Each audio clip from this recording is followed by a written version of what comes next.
Hello to everyone out there listening wherever in the world you may be. Today we have the absolute pleasure of speaking with Danish singer Sine Vig Kjærgaard, who is taking part in this year's Dansk Melodi Grand Prix. Good morning, Sine, and thank you for taking part in this interview. Yeah, thank you for being a part of it. Well, first of all, can you tell us a little bit about yourself and how you started singing? Yeah, I started to sing when I was, I think, 6 years old, and that was for fun. And then I began to sing more seriously when I was, about 11, 12. I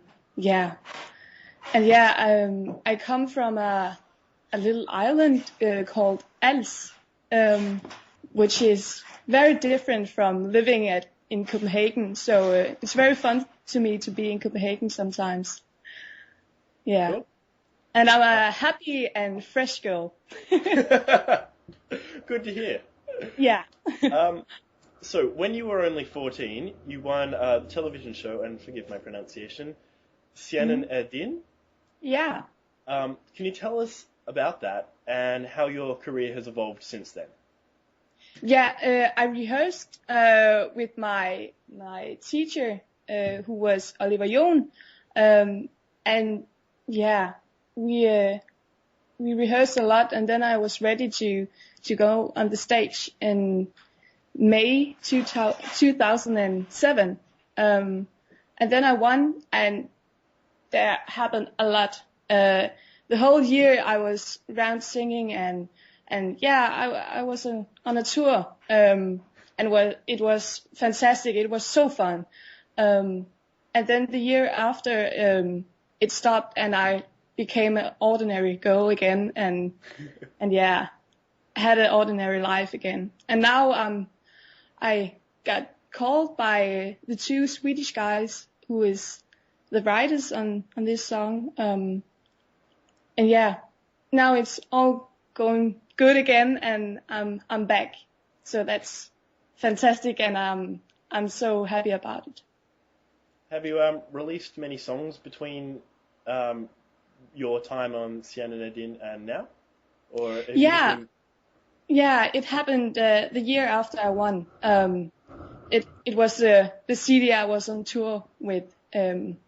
It's called Colors, if you want to know it. Yeah.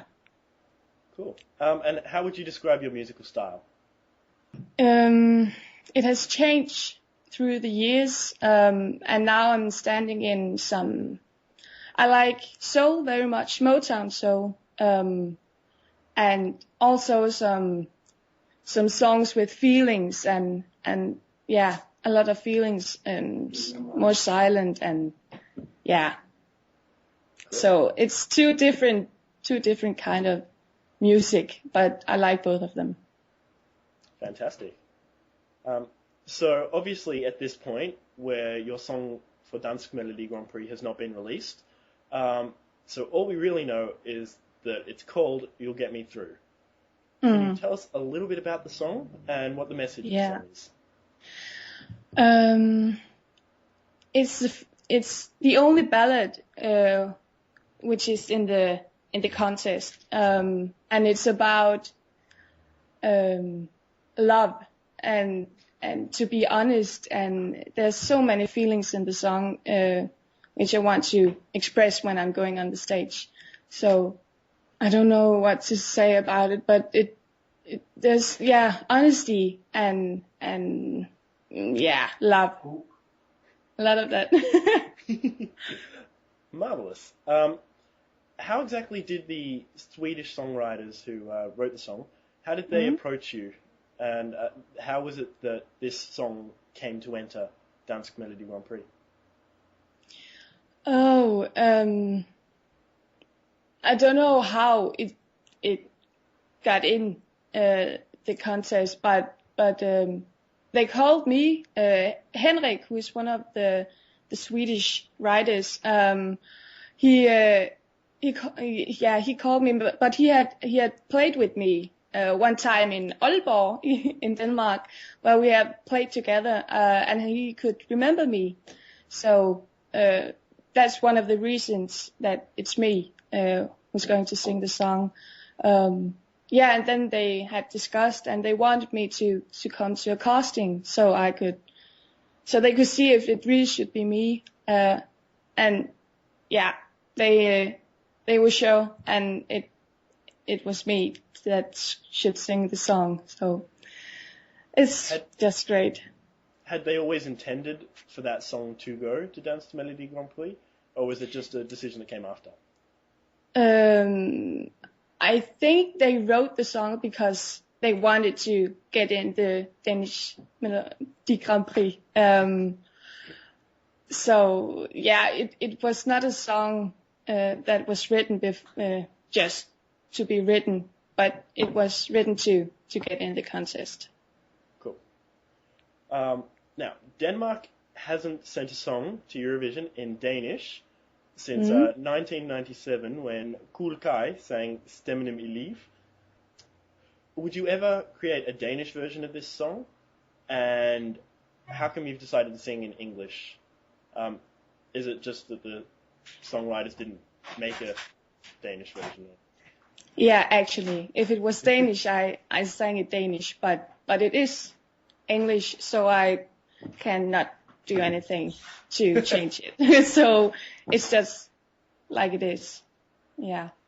When you sing your own music, do you prefer to sing in English or do you sing in Danish as well? Yeah, I think mostly I sing English, but I also like to sing Danish, but it's just like there's not so many Danish great songs. I think it's yeah, there's so many on English, so in English, so it's easier to take an English song. Yeah. Cool. Now on your website, you've posted some photos of the sketch of the dress you'll be wearing on the night of Dansk Melodi Grand Prix. Can you tell us a little bit about why you chose this dress, and have you had much creative input into the creation of this dress? The whole thing with the dress started with us contacting the designer, who is Christine Overgaard, and she's a great designer. She's young and fresh, so we talked with her and began to talk about how we think the dress should look, and we found this, and I don't know why, but it just the dress all of us could like, and yeah, I think that's why it looked like that. But yeah, it's a dress with blondes, and yeah, it's a very simple dress. You sent him some drawings. Yeah. Awesome. Now, have you always been a fan of Eurovision, or is this just the next step in your career? I will not say I've been a fan, but I've seen it sometimes. But the two last years I haven't, because it's just in the age, and I wanted to have fun and go out with my friends, so I haven't had the time to it. But now I'm in it, and I've seen it when I was a child, so it's very fun to be a part of it now. Yeah, and yeah, I also think it could be a great step for me out in the future to have that I've been in the contest. So yeah. Superb. Do you happen to have any favorite Danish Eurovision songs? Oh, I can't actually remember so many, but one of the Danish songs I really like and sing also in my spare time, that's Dansk Melodi. Yeah, great. I think it's a very, very, very great song, and I love to sing it. It's one of my favorites. So yeah. When you're not singing, what are your hobbies? What do you do? Oh, I'm with friends, and I'm doing my homework. Yeah, I'm going at I know what it's called, a high school or gymnasium or and I'm on my second year, so I'm almost done. But yeah, that's what I'm doing when I'm not singing and when I'm not a star. So yeah.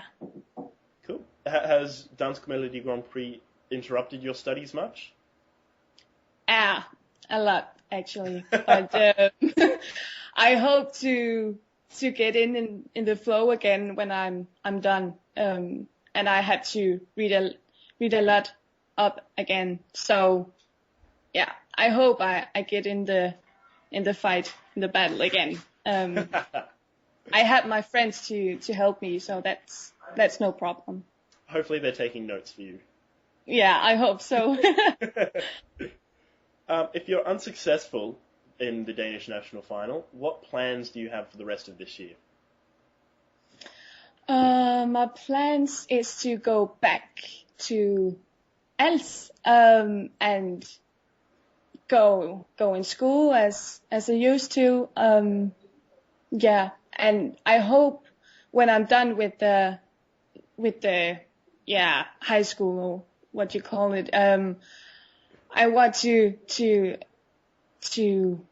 go out and experience a lot. Take to China or Africa. I just want to travel a lot. And actually, I want to do that anyway. If I win the contest, I will do it, and if I'm not, I will do it.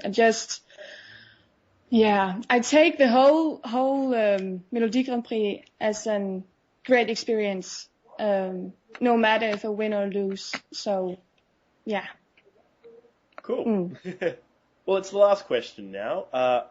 Do you have a message for our readers? First, I'm very happy that there's people in Australia who's interested in the Danish Melodi Grand Prix. And I'm also very happy that people want to listen to it. So I'm just a happy girl who's happy that you like my song. I hope you like the song. I'm sorry. Yeah, but yeah. I don't know what I want to say, but yeah, I'm just happy that you're interested. Well, we're happy that you're happy. Yeah. Well, great. On behalf of everyone at ESCDaily.com, our readers, listeners, editors, and the random people who've stumbled onto the site, I'd like to thank you for taking part in this interview and wish you all the best of luck in the Dansk Melodi Grand Prix final. Yeah, thank you.